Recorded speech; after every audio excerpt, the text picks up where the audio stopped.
Hello, it's me. Darling, girl, let's talk for good vibes. Hello, it's me. Darling, girl, let's...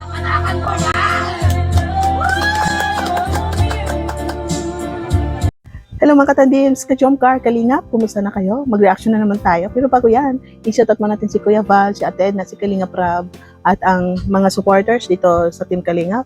I-shoutout natin si Jomar, si Carla, kayo na manunood, mga marathoners, mga sponsors, shoutout po sa inyo lahat.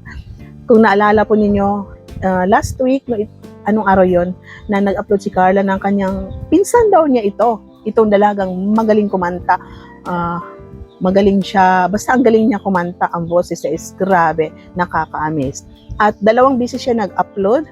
Yung unang upload niya is 1 point something million at yung isa is 2 million. O di ba na-amaze ka? So may vlog po si Carla, dalawang video na viral. Pinsan daw niya ito, no?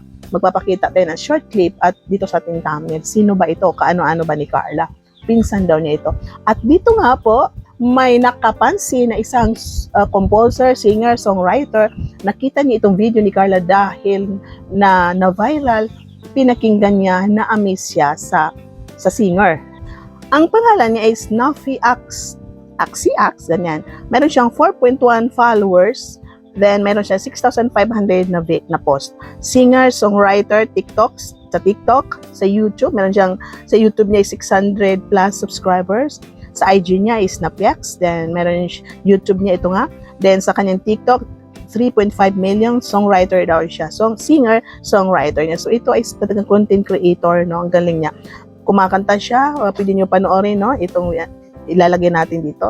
I-flex din natin kasi nga reaction niya itong video ni Carla na ni-upload ni Carla sa pinsan. So marami siyang mga video, no, na pag may napansin siya magagaling kumanta at siguro kahit hindi malaki ang views, pag nakita niya na magaling kumanta, ang ganda ng boses, reaction niya, kinukontent niya, nagbibigay siya ng kanyang opinion sa mga artist, sa mga singer na ito. Ayan nga po. So dito nga napansin niya itong pinsan ni Carla na in-upload ni Carla na kumakanta. Si Carla kumakanta naman, no? So yun nga, ito napansin niya, ng ganda daw na-appreciate niya. So dito tayo, napapahanga tayo dahil itong pinsan ni Carla, ni-upload ni Carla is na-viral ang video. So hindi natin alam, baka itong bata is baka mamaya may makapansin sa kanya na magaling pala umawit, or itong bata ay pwede siya gumawa ng channel niya sa pagkanta, di ba po? At siyempre si Carla, viral kasi si Carla, kaya mas lalong na-viral pa dito sa upload niya. So nakakatuwa po. Itong batang ito, kasi na-upload ni Carla, sabi niya, ang ganda mo po, parang gano'n, ang ganda mo po, no?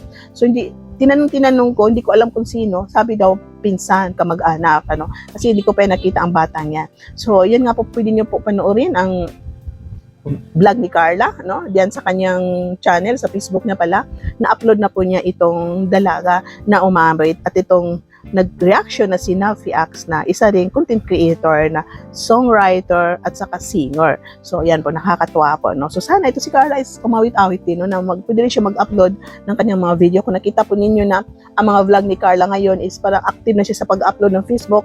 Sa live niya is most on nag-live streaming na siya, hindi na siya nakaka-upload ng kanyang mga video sa YouTube na kung ano bang mga activities niya, pero sa live selling is yun na ginagamit niya. Pero wish natin na si Carla is magiging active siya sa YouTube niya kasi malaking tulong yan sa pag-aral niya sa family niya, no? Kahit siguro every other day or once a week kasi nga nag-aaral siya. Pero alam po natin ito si Carla, every nag-upload siya is nagpapaalam siya kay Kalingap Rab. So siguro papayag naman si Kalingap Rab basta hindi makakasira sa pag-aral mo, itong pag-vlog mo is papayag siya. So kahit siguro mga simple video sa daily activities niya, no? 5 minutes, okay na yun. No? So sana Carla, gawin mo na yan kasi alam po natin na malaki ang views mo. Makakatulong yan dito sa pabahay mo, kung ano mga pangangailan mo araw-araw, siyempre sa family mo. Kasi itong Facebook talaga, madali ka ma-viral sa Facebook, pero yun nga, no, parang kunti lang income dyan. Pag na-monetize ka ng ads, malaki-laki kasi marami ding nagkaroon ng malaking income sa Facebook. Ito si Carla, hindi natin alam kung magkano ba ang nasasahod niya sa Facebook kasi sa akin, sintamo-sintamo lang. So yan nga, congratulations Carla sa mga video mo na viral. Tuloy lang, napansin ko na lagi ka nag-update sa bahay mo dyan sa Facebook. Mag-update ka rin sa YouTube. So hanggang dito na lang po tayo. Shoutout sa lahat. Thank you for watching and see you on my next reaction video. God bless you everyone and keep smiling. Tuloy-tuloy lang po ang pag-nanood. Paki-subscribe at click the notifications para makatanggap kayo na every update sa ating mga video. Bye!